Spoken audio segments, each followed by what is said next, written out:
In today's news, the Joint Task Force expresses gratitude to the general public. Is the UK reluctant to provide financial support to the BVI? Today we answer those questions as well as business concerns coming from the community. All that and so much more when 284 News returns. Is business slow, cash flow down, hosting an upcoming event? We can help. Advertise with 284 Media and take your business or event to the next level by enhancing your present marketing and messaging strategies. Allow our team of experts to create a personalized ad that sets your business apart from all the rest. This could be your business or event. So, what are you waiting for? Contact our marketing team at 284media at cctbvi.com. Advertising with us works. Welcome everybody. It is Thursday, September 10th, 2020, coming to you live from Nature's Little Secrets right here in the British Virgin Islands. My name is Javon Wilson. And of course, I am Kyla Kinisha Forrest back here once again, Javon, just to cover things here in the entire world. And we have a jam-packed newscast today. Absolutely. Kind of one thing we know for sure is that the business community is continuing to voice their concerns publicly, as many are now forced to grapple with the financial fallouts of this COVID-19 pandemic, especially by the curfew, the lockdowns, and the restrictions thereof that has essentially been forcing persons to either close their doors between a certain amount of time or close their doors completely. I know a lot of persons were quiet within the community, but now we see somewhat of a reactive chain. Like I said, many persons are coming to the forefront and saying, listen, we cannot continue to function within this capacity while at the same time trying to balance the aspect of health within the territory.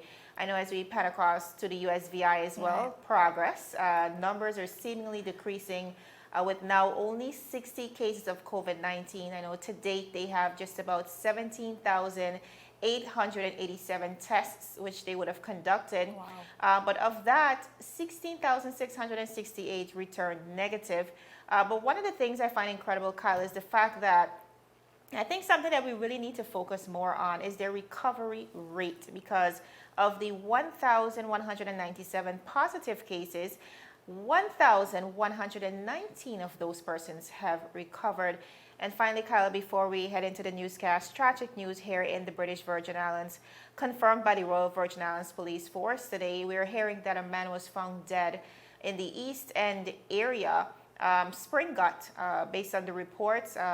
At this time, the police, of course, are conducting their investigations. We are not sure if the individual was shot within that area or whether he was killed and his body left in that area. However, as those details become available, we'll be bringing them to you. But nevertheless, a very tragic and sad day here in the British Virgin Islands. Kyla. Most definitely, Javon. As you said, we'll be receiving and giving that information to the public as soon as we receive it and get that update. But we see where in the span of a few weeks, we see where some situations have arrived where we're seeing some tragic deaths of men in our community. So we definitely want to keep an eye on that, because it is very it's a sad situation. It is a sad situation. And Kyle, we are in receipt of the victim's name and identity as well, but we want to give the relevant authorities the opportunity to formally inform the family and to ensure we give that respect. But viewers, please continue to keep them in your prayers. We're going to head straight into our newscast today. Now, following the catastrophic damages of Hurricanes Irma and Maria, and most recently, viewers, the economic ramifications of COVID-19, the pandemic that is within our shores, the government as well as the residents of the BVI have been calling on the United Kingdom to provide grants. Some plainly have said that the UK has neglected us financially. And that's a really strong statement coming from some members in our community, Kyla. So in our exclusive interview with the governor earlier this week, this is what he had to say on the matter. Listen in.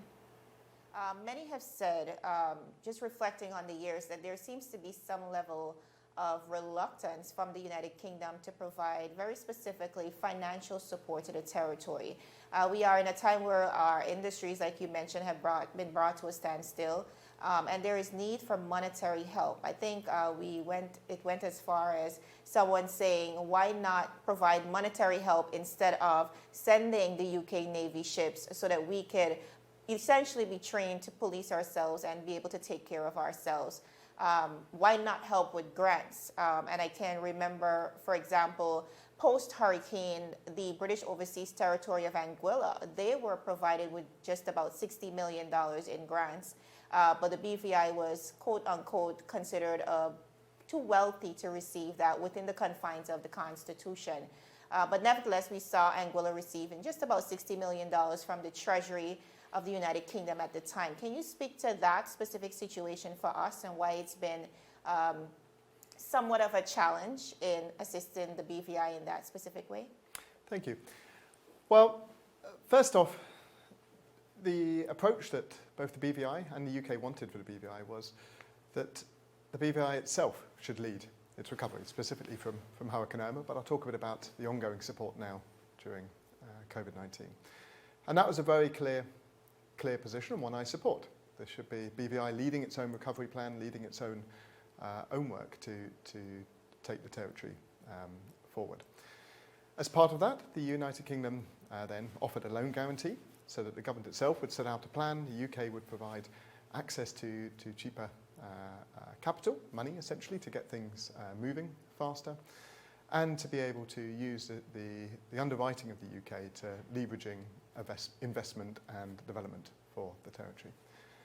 At the same time, the United Kingdom also did provide quite substantial grants. Now, it's different in Anguilla, a very different decision taken by the governments there, but also a different financial situation. And BVI should be proud of the fact that it's been out of grant and aid for a very long period, over 25 years.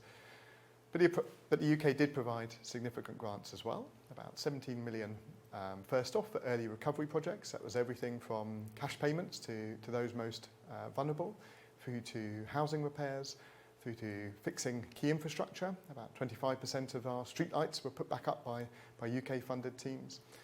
Fixing and rebuilding water reservoirs on each of our sister islands, and a whole host of other areas, such as then a further set of donations or grants in about £10 million, which was about $13 million, to help the Recovery Development Agency and to ensure that the operational costs and the technical expertise didn't become a burden on the territory. But also then further areas such as funding specific improvement projects, getting the administration complex on Jost van Dyke, for example, or the barracks on Virgin Gorda, or supporting Building Back Even Better, like a Halls of Justice project where the UK has committed money to, and I'm very excited that we can get that project moving. So there was, and there is, grants, but the most important thing is that here we have finances that are managed locally by the Minister of Finance. We enter this period with a pretty strong balance book, and I believe, and I know this is shared across Cabinet, that we should be making those decisions. So viewers, here we see the governor acknowledging that yes, the United Kingdom does have a role to play, but very clearly, Kyla, reiterating that the BVI government has to use what it has currently to support the economy at this time. And some have said that this may be challenging, especially considering that the territory has little to no revenue generating at this point. And Governor Jaspert within that clip also reiterated and reminding us about the loan guarantee, Kyla, that $400 million loan guarantee offer that was on the table, yet to be signed off on by the British Virgin Islands as well as in collaboration with the United Kingdom. But that too poses some challenges, as indicated, within the community, and some of those have been communicated by the government as well. So we're going to go to another clip as it relates to those challenges, as it relates to the actual loan guarantee and what the governor had to say. Listening. Governor Jasper, the last time you sat down with us, you did mention in respect to financial support that what the UK is looking forward to is the BVI government coming forward essentially with a plan. Have you had talks with the Premier of the government of the day as it relates to that specific plan that we need to move forward at this time? Because one of the things we do know is you mentioned that we have a strong locally we can maintain ourselves based on the monies that we have readily available to us under the government's coffers. But we've also heard that it's challenged at the moment, being that the government has to allocate a lot of those monies to various demands at the moment. For example, retrofitting the hospital, training medical professionals, and the list goes on. The monies are depleting as we speak, and we're not even sure how much longer the territory can sustain itself with no tourism sector at the moment and so forth. Have you been in conversation with the government of the day as it relates to that plan and what they would need from the United Kingdom as it relates to financial support? Well, first off, yes, the territory is, it's in a difficult period. Every country, every territory around the world faces a difficult period. These are not issues that are just for BVI. The government has put out, the Premier put out a economic stimulus package, and he, I'm sure, can give more details on that. The UK, as I talked before, offered a loan guarantee to be able to essentially save the BVI money when it needs to get money in to invest and to help, whether that was previously about development and stimulating the economy that way. It's really for the Premier to talk more about where BVI is on that. I won't get into discussions that I have individually with around the cabinet table. Again, those are confidential, but it is obviously a top priority that the territory not just deals with the immediate issues that we face, but also is able to set out with confidence, which I believe we should always have confidence here because we have an incredible population, we have incredible assets. We should look to the future with confidence and be able to set out those plans for how we ensure we get over these difficult times. Absolutely. You mentioned the UK loan guarantee, and that is absolutely still a commodity still on the table for the British Virgin Islands. As it relates to that specifically, Governor Jasper, the main economic pillars of the BVI, which happens to be tourism and the financial services sector, tourism has been brought to a standstill completely. The global economy, as a matter of fact, has been challenged as it relates to travel, but we are so dependent on the tourism industry. Financial services now is up against public registers, which we will get into later on in the interview. But some are of the opinion that this will penetrate the financial services sector in a negative way. We might lose some of our customers. Now, with a loan guarantee on the table, we want to be able to ensure that we can repay the loan. And at this time, there seems to be some challenges to both of our economic pillars. So would you say that there should be some concerns as it relates to our government considering signing into that loan guarantee at this moment? Well, that's really for the Minister of Finance to talk about that, the Premier to talk about that. Just in terms of the loan guarantee, it was offered for a specific purpose, which was when we were it was November 2017 actually, it was first negotiated by then Premier Smith with the UK government. Nothing really changed from then. The conditions that I know lots has been talked about, but really all they were saying was there should be transparency, accountability, and proper procurement and project management of any money that's drawn out through that.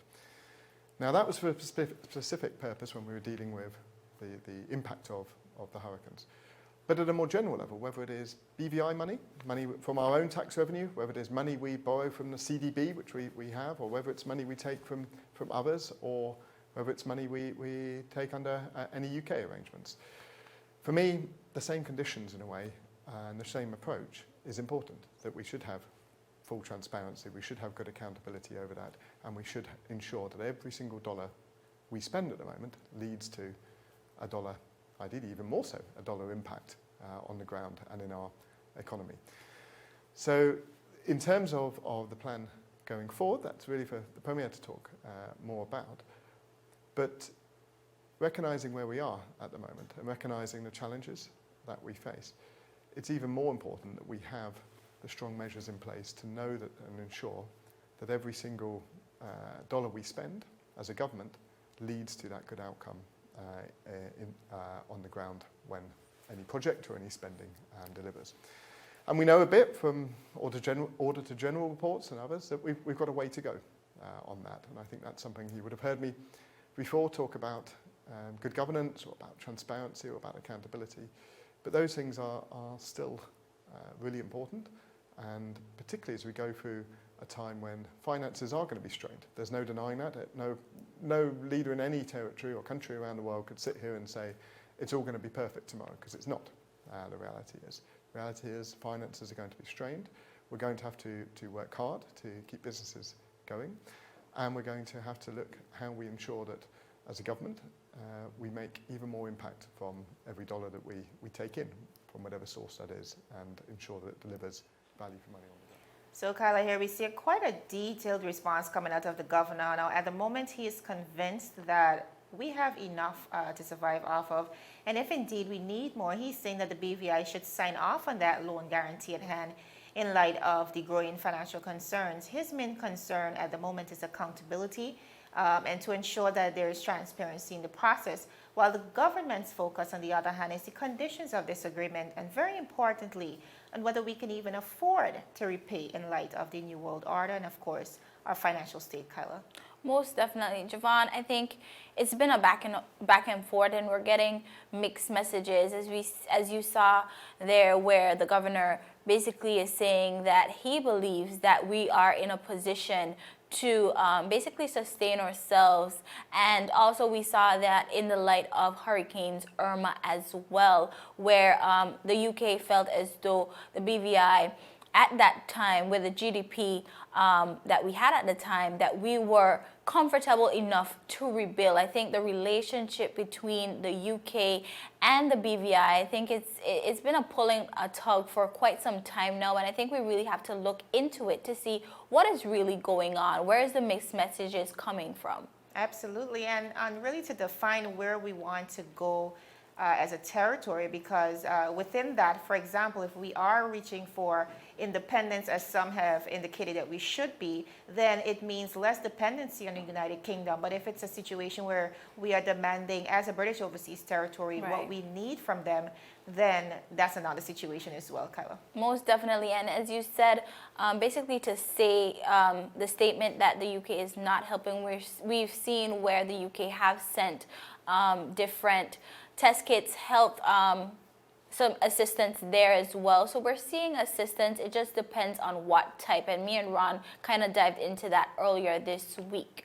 But as we move on in the newscast, Javon, we've been hearing about see something, say something. Our government officials, the police, the authorities have really been pushing this message to the persons in the community. And now we're seeing where the officers of the Joint Task Force are really expressing thanks to the members of the public for their role in the success of a recent operation in Road Town at the Botito Fret building, now which resulted in 2 illegal immigrants being detained. And on Sunday, the 6th of September 2020, officers of the Joint Task Force planned and executed that operation, as I said before, at the Botito Fret building located on Wickhamsky 1 in Road Town. That full information on that story is on our website at www.284media.com. But basically, that operation resulted in the discovery of 72 persons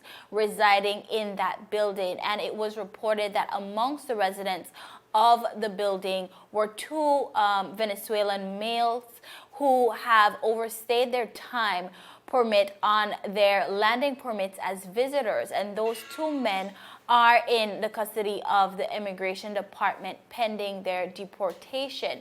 And the other 70 individuals found at the location were able to show proof that they were in the territory legally and were not detained. And this operation saw the joint collaboration with the Royal Virgin Islands Police Force, the Customs K9 unit, other officers of the Customs Department, and the immigration officers. And we see where the acting chief immigration officer, Mr. Ian Penn, thanked and congratulated the officers present for working seamlessly to successfully carry out this operation.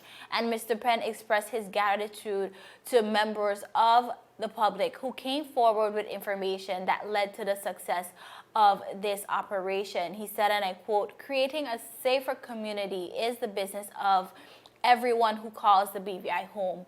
And we are encouraging the public to support law enforcement agencies. We are in this together with BVI Love. So, Javon, we see where persons are stepping up. People of the public are saying, hey, this cannot be, we're going to join in, we're going to say something if we see something, and we see where this have been deemed a success. Absolutely, and we want to congratulate the efforts again of the task force as well as the public, like Mr. Penn said, because ideally, Kyla, this would not have been possible without the public's help. And I think in taking accountability for our lives and our health, we have to speak out again against these type of illegal activities. True. Viewers, there's lots of changes going on within the education sector, but as we know, it does come with some of its challenges. Today we spoke to Ms. Celine Thomas of the BVI Teachers Union. We're going to go to that clip. As promised, viewers, we are here with Ms. Celine Thomas representing the BVI Teachers Union. Now, Ms. Thomas, lots has been happening as it relates to the education sector, major transitions, and a lot of it comes with its challenges. But I know in an effort to keep joy in our faces, the BVI Teachers Union is hosting a competition. So you can go ahead and just tell us all about it. Hi, good afternoon, viewers. My name is Celine Thomas, like Ms. Wilson said. The BVI Teachers Union decided that it would be a great opportunity to allow both parents and children to still have their very first day photos, as is a norm in our culture. I mean, that is something that we certainly look forward to every year. Most definitely. And we do have a lot of parents that are going to be first-time parents as their children are transitioning from preschool now into primary school or kindergarten. And I know that that's something that they very much look forward to. So Absolutely. Getting their children ready, making sure that the uniforms are together, making sure the hair is combed well or it has a nice cut. Right. So we're now giving these parents that same opportunity to have that same feeling, but we're now doing it virtually. So what the plan is to have parents take pictures of their children's learning space. And this competition is both for teachers and for students. So teachers will take pictures of their teaching space, and the parents will take pictures of their children's learning space. All right, so still giving everyone an opportunity to really buy into the theme, because I know one of the things the educators have been saying across the territory is, listen, we may not be able to get them back into our uniforms, but it's really important to create the environment so that the children don't essentially feel like they're missing out on too much. I also know that uniforms are not a requirement, but they are encouraging students, you know, if you do have your uniform, and parents, of course, to encourage the students to wear the uniform. So you're saying we're capturing the environment instead of the uniform this time around? Yes. I mean, if parents want to put their children in the uniforms just to really get that feeling, and I think it will also help the children get into school mode. Yes. Because when you have on, you know, regular clothes, most of the time you just feel relaxed. Absolutely. Versus if we have on our uniform, then we know it's time to work. So Absolutely. Putting on a uniform is really going to get the children, I think, mentally into getting ready for school. All right, so tell us about the details about the competition as it relates to the date when we can start submitting our photos. I think school officially begins on September 21st, right? Yeah. So the competition opens on September 21st, and we're going to give you the full 24 hours to get your pictures uploaded. But in order to qualify, your pictures must have the hashtag BVITU2020. It must have that hashtag in order for you to be entered into the competition. And we're asking all the parents to really, you know, take part in this competition. It's just really for the parents as well as the students and the teachers, just to put some effort into their space, because a lot of times they might just have the laptop in an area and that might be it. So we're going to really encourage parents to really, you know, overdo it as you usually would overdo it for the first day. Yes. And just enjoy the whole preparation of getting ready for school. I know a lot of parents are dreading this virtual classroom that we have to re-enter into again for another term, but the teachers are very much more prepared than we were before. So I know that is going to be an easier term, especially for the teachers as well as the students. All right. So even in the midst of COVID-19, even in the midst of this transition within the educational sector, still trying to make our learning environments as conducive as possible.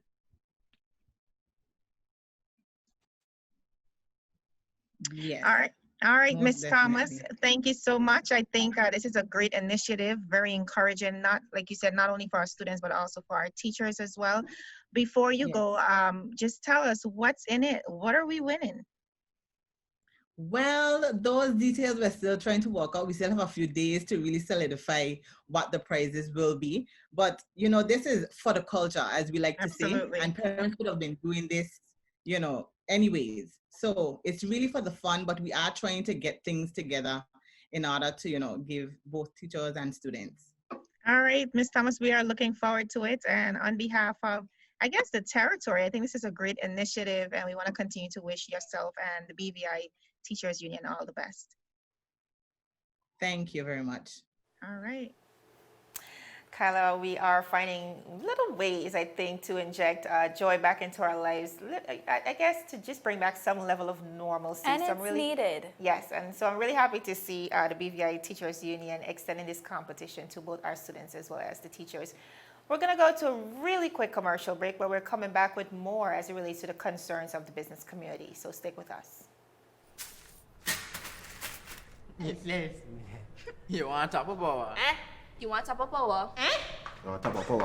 Join the prepaid party with CCT and enjoy more affordable data plans, more top-up promotions, more savings with hero bundles, and more value for your money each and every Tuesday with Top Up Turn Up Tuesday. Visit a CCT store today or anywhere CCT Top Up is sold and top up your phone.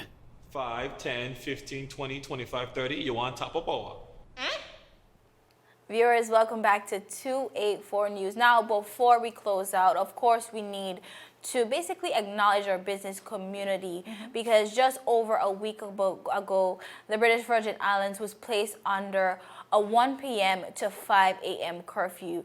And even now, we're still going through that curfew, allowing the reopening of certain businesses. And the list was extensive, but excluded businesses that seemingly worked against the practicality of social distancing, which are salons, clothing stores, laundromats, spas, etc., did not make that list, forcing some business owners into financial despair. Now, many of them have taken to social media, imploring the government to consider reopening in a careful, managed approach. Now, today, we are able to speak to Mr. Shea Pemberton, owner of Studio One Salon, who said keeping his doors opened, his doors closed, could eventually mean losing his business. He said, and I quote, "As a small business, the management of Studio One Salon and Spa is feeling the effects of the pandemic just as all in the industry and around the world.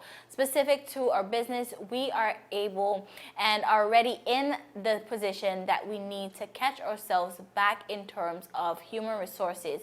We have lost valuable staff due to the situation, as we are complying with safety rules and encouraging all to be safe. We just need the chance to participate in our own rescue." And that's a profound statement coming from Mr. Pemberton. He said, and I quote, "We want an opportunity to catch ourselves." Absolutely. And you know, Kyla, then there's the issue of laundromats remaining closed. One resident said, and I quote, "Laundry is essential too. Persons are going to work on a daily basis and have nowhere to wash their clothes." She's saying it's super expensive, and she went on to detail the concerns of the community, Kyla. And you know, we can reflect on our interview as well with Ms. Deborah Reynolds just yesterday, speaking to her concerns as well. And it really reflects the sentiments of a great chunk of our business community. I think concerns that we cannot continue to deny. So at this point, the business community is really calling for the government to consider how we can reopen, especially since of the $6.5 million allotted in grants, many of them are still yet to receive it, Kyla. Most definitely. Ron, Javon, at the end of the day, it's really disheartening. Businesses that we have known for years are really on the verge of probably closing, and we definitely do not want that. Absolutely. Viewers, this is all the time we have. We want to thank you so much for joining us and remind you again to join us tomorrow, Friday.